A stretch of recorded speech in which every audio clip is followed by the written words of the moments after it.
സർക്കാരിന്, ദേവസ്വം ബോർഡിന്, ദേവസ്വം മന്ത്രിക്ക്, പോലീസിന് ഒക്കെ വലിയ കോംപ്ലിമെൻറ്റ് ഒട്ടും പ്രതീക്ഷിക്കാത്ത രണ്ടാളുകളിൽ നിന്ന് ഒറ്റ ദിവസം തന്നെ വന്നിട്ടുണ്ട്. എനിക്ക് കാര്യം പിടികിട്ടിയോ? അതെ, രണ്ട് മുരളീധരന്മാർ. വി മുരളീധരനും അതെ, തെറ്റിയാ? അല്ല, ഞാൻ പറഞ്ഞപ്പം ശരിയാണ്, ശരത്ത് പറഞ്ഞപ്പോഴും ശരിയാണ്. പക്ഷെ ഞാൻ ആദ്യം കെ മുരളീധരനും രണ്ടാമത് വി മുരളീധരനുമാണ്. അപ്പോൾ വി മുരളീധരനും കെ മുരളീധരനും.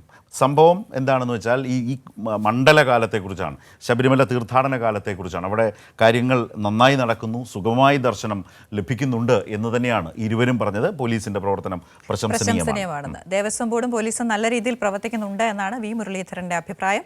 അതേപോലെ തന്നെ കെ മുരളീധരനും ഇത്തവണ മികച്ച ഏകോപനം ശബരിമലയിൽ ഉണ്ടായിട്ടുണ്ട് എന്ന് പറയുന്നു. തീർത്ഥാടകർക്ക് സുഗമമായ ദർശനം ലഭിക്കുന്നു, ദർശനത്തിനായി അധിക സമയമൊന്നും കാത്തു നിൽക്കേണ്ടതില്ല എന്നും അദ്ദേഹം പറയും. രണ്ടുപേരും പറയട്ടെ. അതെ, ായിട്ടുള്ള രീതിയിൽ തീർത്ഥാടനം നടന്നു പോകുന്നു. ഇതുവരെ ഒരു തരത്തിലുള്ള കാര്യമായിട്ടുള്ള പ്രശ്നങ്ങളും ഇല്ലാതെ പോകുന്നു എന്നുള്ളത് ഭക്തർക്കെല്ലാവർക്കും വളരെ സന്തോഷം നൽകുന്നൊരു കാര്യമാണ്. ദേവസ്വം ജീവനക്കാരെയും അതോടൊപ്പം പോലീസ് അയ്യപ്പന്മാരെയും അവർ നടത്തുന്ന സേവനത്തിന് എത്ര പ്രശംസിച്ചാലും മതിയാകില്ല. സ്പോട്ട് ബുക്കിങ്ങും വേണം എന്ന് ഞങ്ങൾ ആദ്യം ഊന്നി പറഞ്ഞതിൻ്റെ കാര്യം അതാണ്. അതുകൊണ്ടാണ് ഇത്രയും സ്മൂത്തായിട്ട് നടന്നത്. അതില്ലായിരുന്നെങ്കിൽ കഴിഞ്ഞ വഴി ആവർത്തിച്ചേനെ.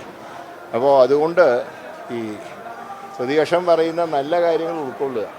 ഞങ്ങൾക്ക് ഭക്തന്മാരുടെ കാര്യമാണ് ഏറ്റവും പരമപ്രധാനം. ഞങ്ങൾ ഇതിൽ ഒരിക്കലും രാഷ്ട്രീയം കളിക്കില്ല. ശബരിമലയുടെ കാര്യത്തിലാവും. പൂരം കലക്കൽ പോലുള്ള വിവാദമൊക്കെ അങ്ങനെ നിൽക്കുന്നതുകൊണ്ട് സർക്കാർ ശ്രദ്ധിച്ചു എന്ന് തോന്നുന്നുണ്ടോ? അല്ല, കഴിഞ്ഞ വർഷത്തെ അനുഭവങ്ങളുള്ളതുകൊണ്ട് ഇത്തവണ നല്ലൊരു കോർഡിനേഷൻ വർക്ക് നടന്നു. പോലീസിൻ്റെ ഭാഗത്തുനിന്നും ദേവസ്വം ബോർഡിൻ്റെ ഭാഗത്തുനിന്നും നല്ല രീതിയിലുള്ള ഒരു കോർഡിനേഷൻ ഉണ്ടായതിൻ്റെ ഫലമായിട്ട് ഭക്തർക്ക് അധികം കാത്തു നിൽക്കേണ്ടി വന്നില്ല. വന്ന എല്ലാവർക്കും ദർശനം നടത്താൻ കഴിഞ്ഞു. അതിൽ സ്പോട്ട് ബുക്കിങ്ങിന് ഒരു പ്രധാന പങ്കുണ്ട്. ഇത് വേണമെന്ന് ആദ്യം പറഞ്ഞ ഒരാൾ ഞാൻ. അങ്ങനെ ഏതായാലും ശബരിമലയും അവിടുത്തെ ക്രമീകരണങ്ങളും ഒക്കെ ഇരു നേതാക്കളെയും ഒരുപാട് സംതൃപ്തരാക്കി എന്ന് അറിയുന്നതിലും ഒരുപാട് സന്തോഷമുണ്ട്.